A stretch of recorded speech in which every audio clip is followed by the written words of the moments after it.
होती है।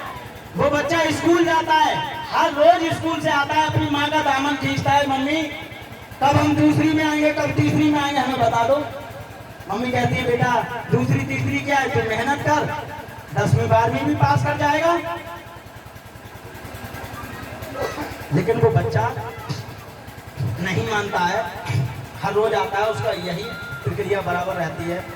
माँ को एक दिन जरूरी काम से लगी थी, बच्चा आया था, बच्चे ने वो ये हरकत करना शुरू कर दी। माँ को आ गया गुस्सा, अपने पति को बुला लिया और उस बेटे को भी बिठा लिया और खुद भी बैठ गई। अब वो महिला अपने बेटे से पूछती है कि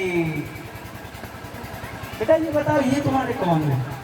तो वो बच्चा सर खुजा के कहता है मम्मी मम्मी ये तो मेरे पापा हैं।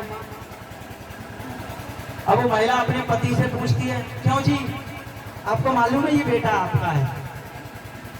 महिला अपने पति से पूछ रही है कि आपको मालूम है ये बेटा आपका है। पति सर खुजा रहा है, सोच रहे हैं मैडम के दिमाग को खुशबू तो नहीं चाहिए। यार पूरा गांव, यार दोस्त रिश्तेदार, पूरा मोहल्ला जानता है कि हम इसके बाप है, ये हमारा बेटा है। मैडम पूछ क्या रही है, ये दिमाग को खुशकी तो नहीं है इसके। हम आपसे जानना चाहते हैं तीनों में से सच किसे मालूम है। हेलो, सच किसे मालूम है। कोई व्यक्ति ऐसा बैठा हो, माँ वेरी गुड, भैया के लिए जोरदार तालियां।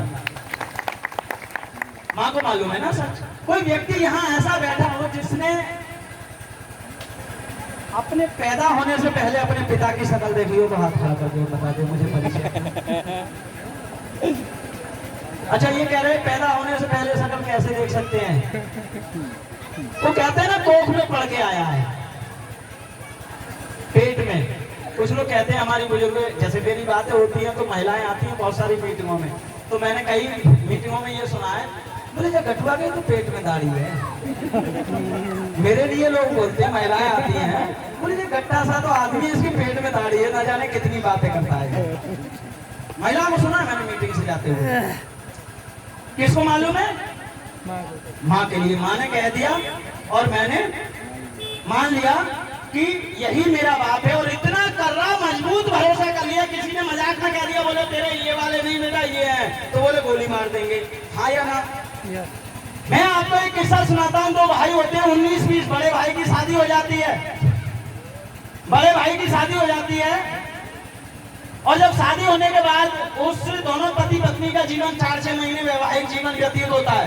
उस महिला का पति किसी आवश्यक कार्य से जाता है और किसी सड़क दुर्घटना में उसकी मृत्यु हो जाती है। मृत्यु होने के बाद जो उनका पति के साथ समय बीता, उतने समय में वो महिला गर्भवती हो जाती है। अब समाज क्या कहता है, बोले भाई इस लड़की का तो जीवन खराब है, ऐसा करो छोटा भाई है ना, कुएं की मिट्टी कुएं से ही लगा दो। वो उस महिला का संग उस लड़के के साथ कर दिया जाता है। अब ये बताओ कुछ समय के बाद जब गर्भावस्था में बच्चा तो पैदा होना ही होना है, कुछ समय के बाद जब बच्चा पैदा होएगा तो वो महिला उस बच्चे से क्या कही, तेरा बाप मरा वाला या जो जिंदा है यही वाला है, जिंदा वाला। हेलो, दोनों में से कौन से को बताएगी। अरे बताओ भाई, आवाज कम आती है, कौन सा बताएगी, जिंदा वाला। सच क्या है, सच क्या है, मरा वाला। कह दिया और विश्वास कर लिया, और इतना कर्रा कर लिया कि गोली मार देंगे। हेलो, अब देखने के बाद किन किन लोगों ने देखा चेक मिलते हुए सिल्वर स्टार के, ये बता दो मुझे जल्दी से। जिसने नहीं देखा मां कसम है हाथ खड़ा करके परिचय दो। सबने देखा। जब सबने देखा, देखने के बाद भी अगर विश्वास नहीं करोगे, भरोसा नहीं करोगे, तो क्या स्वयं साक्षात नारायण, ईश्वर, भगवान, अल्लाह, खुदा, रब चाबी कुंजी लेके आएगा। लो दौलत राम चाबी तिजोरी की, और वहां से दौलत निकाल लेना और अपने बच्चों के सपने पूरे कर देना। आएगा क्या, नहीं आएगा ना। तो कहना है हर रात को चांद का श्रृंगार नहीं मिलता, हर रात को चांद का श्रृंगार नहीं मिलता, और हर बाग को फूलों का तालाब नहीं मिलता। बहुत बाग देखे होंगे, क्या सब में फूल आता है? आता है क्या? हर रात को चांद का श्रृंगार नहीं मिलता, हर बाग को फूलों का और इतनी छोटी सी उम्र में हमने भी बहुत सारी कंपनियां देखी हैं मेरे भाइयों, लेकिन हर कंपनी में आस्था जैसा दूल्हा थोड़े ही मिलता है। तो साथियों, बस चलते चलते एक ही बात कहना चाहूंगा, लोगों को बहुत बहुत दूर जाना है, 4 बज चुके हैं, समय भी हो चुका है। दिल में यदि कुछ अरमान हैं आपके, किस किस के अरमान हैं दिल में? हाथ खड़ा करके परिचय दो। दिल में यदि कुछ अरमान हैं आपके तो कुछ करके दिखा दो। और मजाक बनाते हैं जो लोग आपका, उन्हें कुछ बन के दिखा दो। मजाक बनाना कब बंद होगा? बनना बंद होगा जब कुछ बन के दिखा दोगे तभी तो, या बिना कुछ बने मजाक बंद हो जाएगा। दिल में यदि कुछ अरमान हैं आपके तो कुछ करके दिखा दो, क्योंकि बिना बीज के अंकुर नहीं निकलता है। दिल में यदि कुछ अरमान हैं आपके तो कुछ करके दिखा दो। और मजाक बना रहे हैं जो लोग, उन्हें कुछ बन के दिखा दो। और गिर रहे हो सफलता की राह में तो कोई गम ना करो, अपने पैरों पे खड़ा होने से पहले जो गिरा ना हो ऐसा इंसान दिखा दो। साथियों, बहुत बड़ा प्लेटफॉर्म है और दिल में भी, जब दूसरा ड्रीम हाउस इसी मार्च के महीने में मेरे घर में आया है तो दिल में बहुत कुछ भरा हुआ है कहने के लिए, लेकिन आपसे इतना समय भी नहीं होता है। बहुत सारे लोग होते हैं, लीडर होते हैं, हर लीडर की अपनी एक चाहत होती है, मैं भी अपने बारे में कुछ बताऊं।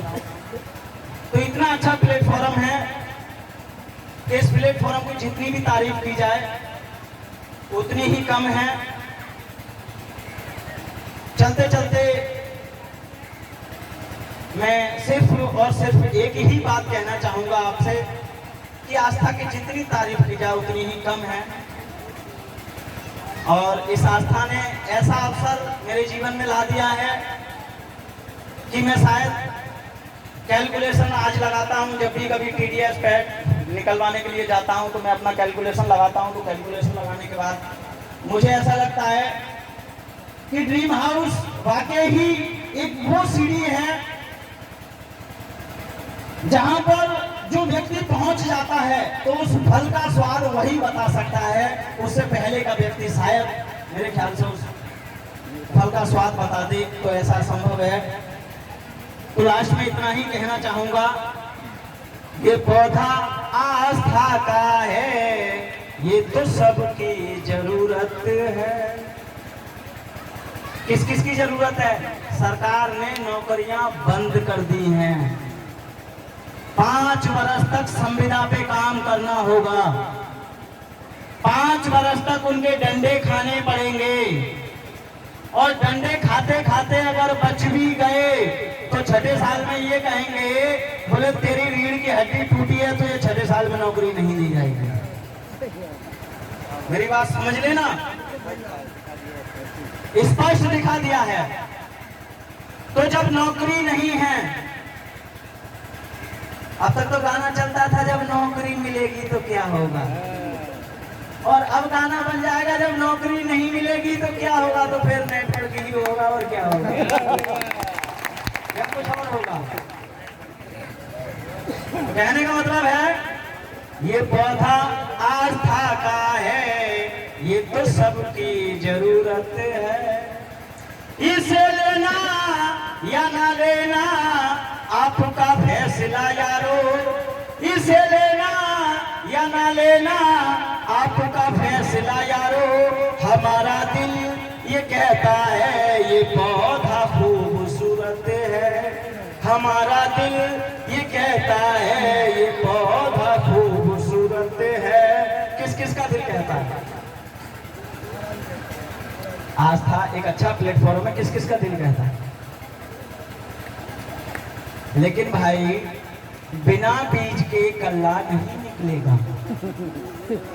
और ये बात भरोसे के साथ समझ लो, 6500 चाहे तो बीज समझ लो, या एक राजा का राजमहल होता है, उसको कवर करने के लिए 4 दीवारी होती है, 4 दीवारी गेट से कवर होती है, गेट कुंडे से कवर होता है, कुंडा ताले से कवर होता है और ताला चाबी से कवर होता है। हेलो, तो महल काहे के कब्जे में है? चाबी के। अरे बताओ भाई, आवाज कम आती है, जोर से बोलो। काहे के कब्जे में है? चाबी के कब्जे में। महल बड़ा है, क्षेत्रफल की दृष्टि से देखा जाए तो महल बड़ा है या चाबी? क्या बड़ा है दोनों में से? महल कई गुना बड़ा है। ऐसी ट्रकों चाबियां उसमें समा जाएंगी, ट्रकों से, एक तो चाबी नहीं, ट्रकों से चाबियां चली जाएंगी उस महल के अंदर। जा सकती है? नहीं जा सकती। लेकिन दरवाजा काहे से खुलेगा? तो ये करोड़ों के व्यापार की चाबी है, 6500 कोई बड़ी पूंजी नहीं है। करोड़ों के व्यापार की चाबी है 6500। जैसे ही आप 6500 रुपए की चाबी लगाते हैं, दरवाजा खुलता है, 5 आइटम निकलते हैं। पहला आपका जीएसटी पेड बिल पक्का। दूसरा परिवार स्वास्थ्य किट, मैं क्लियर कर दूं, जिसमें छोटे बच्चों से लेकर के बड़े बुजुर्गों की जरूरत के सामान हैं। तीसरा डिस्ट्रीब्यूटरशिप कार्ड, जिसपे 10,000 से ज्यादा के बेनिफिट ले सकते हैं आप 15 वर्ष तक। चौथा आपको सुरक्षा, जो अभी ना चेक मिला था, वो सुरक्षा के तहत ही तो मिला था, आपके सामने दिया कंपनी ने, मिला के नहीं मिला। और पांचवा, एक व्यापार करने का अवसर। शायद 6,500 में मूंगफली का ठेला भी नहीं लगेगा, लग भी गया तो करारी तो करनी पड़ेगी रोज मूंगफली, या बिना करारी करे बिक जाएगी? करारी करनी पड़ेगी। तो लास्ट में मैं एक बात फिर कहना चाहूंगा, हिरण भागता है एक दिन का जीवन बचाने के लिए। हिरण भागता है एक दिन का जीवन बचाने के लिए, और शेर भागता है एक टाइम की भूख शांत करने के लिए। हिरण भी बच जाता है और शेर भी भूखा नहीं रहता है। ध्यान रखना दोस्तों, शेर का शिकार वही हिरण होता है जो लाइन में सबसे पीछे होता है। हिरण का शिकार, शेर का शिकार वही हिरण होता है जो दौड़ में सबसे पीछे होता है। शेर भी भूखा नहीं रहता है और हिरण भी जिंदा बच जाता है। तो मेरा कहना है, ये पौधा आस्था का है, ये तो सबकी जरूरत है। इसे लेना या ना लेना आपका फैसला यारो, हमारा दिल ये कहता है ये पौधा खूबसूरत है। इको कम करो भैया, तुम्हें मजा आ रहा है, मेरी आवाज खिंच रही है गले से। कोई आज ही थोड़ी बोल रही, तुमको कल फिर बोलना है, परसों फिर बोलना है, अगले दिन फिर बोलना है। मेरा तो रोज का काम है भाई। कभी किस किस का दिल कहता है भाई, पहले ये बता दो मुझे। सबका कहता है, वहां तुम डूब जाते हो जहां थोड़ा सा पानी है। कितना पानी है? 6500। कोई बड़ी राशि नहीं है, बहुत छोटी सी है। वहां तुम डूब जाते हो जहां थोड़ा सा पानी है। तुम्हारी जो कहानी है वही मेरी कहानी है। फर्क है थोड़ा सा, तुम्हारी आजकल की है, हमारी कुछ पुरानी है। अगर पैसा आपके पास नहीं है तो मेरे पास भी नहीं था, लेकिन हाँ ये दावे से कहता हूँ, मेरे से ज्यादा कोई कमजोर आदमी इस पंडाल में बैठा ना होगा जिसकी घरवाली उसके साथ मजदूरी करने जाती हो। कोई नहीं है। हाथ क्या उठवा लूं, मैं जानता हूं ना। कभी ज्वाइन हुआ मैं भी, कभी सिल्वर बना मैं भी। ऐसे ही सिल्वर मेरा भी हुआ था। 14 दिसंबर 2010 के लिए नामदारगंज की प्राइमरी पाठशाला में कार्यक्रम लगा था। ड्रीम हाउस के रूप में मेरे दादा गुरु के भी गुरु, मैं चाहूंगा आस्था से ड्रीम हाउस अचीवर आदरणीय रामनर सिंह चौहान जी के लिए सम्मान में भी जोरदार तालियां हो जाएं। डायमंड स्टार के रूप में हमारे दादा गुरु माननीय राजेश कुमार गुप्ता जी आस्था से ड्रीम हाउस अचीवर हैं, उनके सम्मान में भी तालियां हो जाएं। गोल्डन स्टार के रूप में मेरे बिजनेस गुरु आदरणीय जनाब मोहम्मद दिलशाद साहब, जिन्होंने मेरे जैसे न जाने कितने ड्रीम हाउस अपनी टीम में पैदा कर लिए हैं, उनके लिए भी जोरदार तालियां हो जाएं। और जब वो गोल्डन थे तो मैं सिल्वर, कभी सिल्वर बना मैं भी, कभी गोल्डन बना मैं भी, और कभी डायमंड बन करके तुम्हारे संग चला मैं भी। कभी डायमंड बन करके तुम्हारे संग चला मैं भी। ध्यान रखना, यहाँ पर ऐसे लोग भी कामयाब हो जाते हैं जिनको फ्री की मोटरसाइकिल पे बैठने के लिए मिलता है।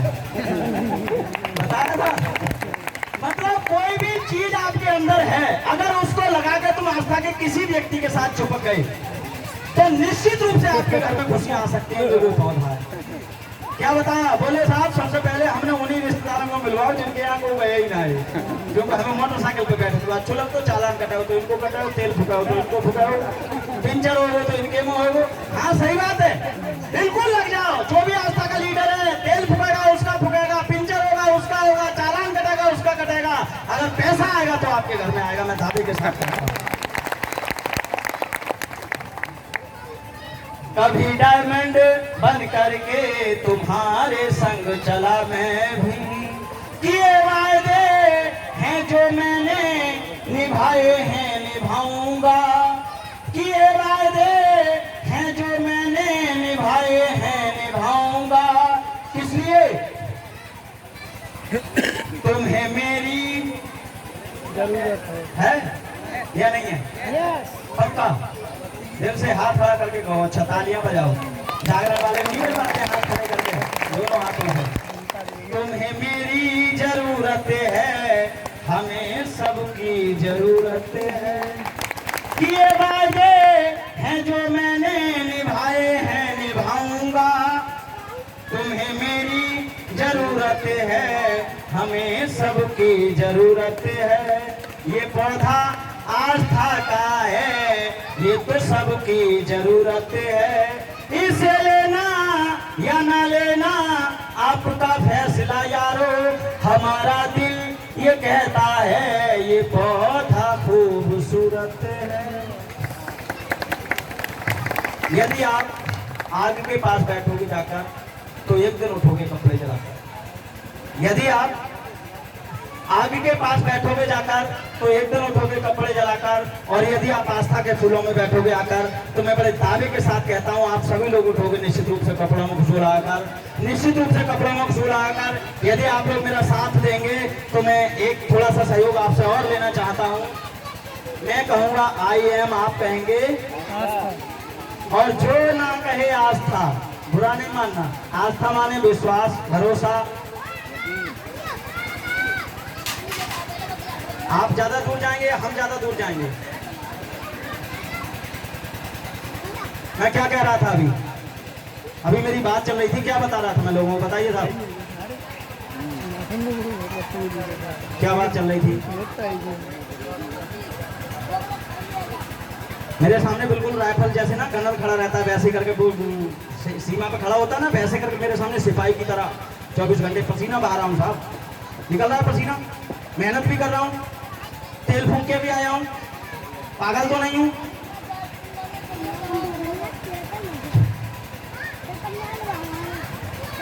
आस्था, मैंने कहा हम कहेंगे आई एम, आप कहेंगे आस्था। और जो आस्था ना कहे, कुछ लोग हो सकता है आपके लिए कहते हैं जो चले आस्था वाले, कहते नहीं कहते हैं?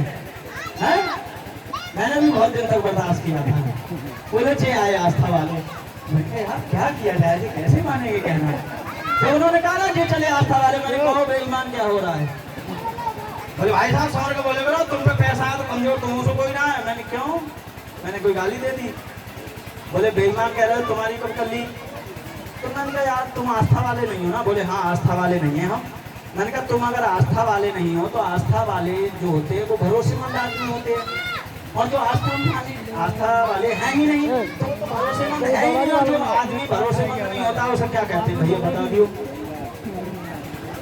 बोले तो तुमसे आस्था वाले ना कहे करें। मैंने कहा वो तुम्हारी मर्जी है, हम तो आस्था वाले हैं। मैंने कहा तुम हो? बोले ना भैया हम में हमारे फार्म भर ले यार, बेईमान ना है हम। बोले हमें भी आस्था वाला बना लो, क्या समझे? तो मैं कहूंगा आई एम, आप कहेंगे आस्था। और जो ना कहेगा समझ लो वो कौन है। I am Aastha, I am Aastha, I am Aastha. हम हैं आस्था, हम हैं आस्था, हम हैं आस्था। हम करेंगे आस्था, हम करेंगे आस्था, हम करेंगे आस्था। झूठ बोलना 3-3 बार कहा है।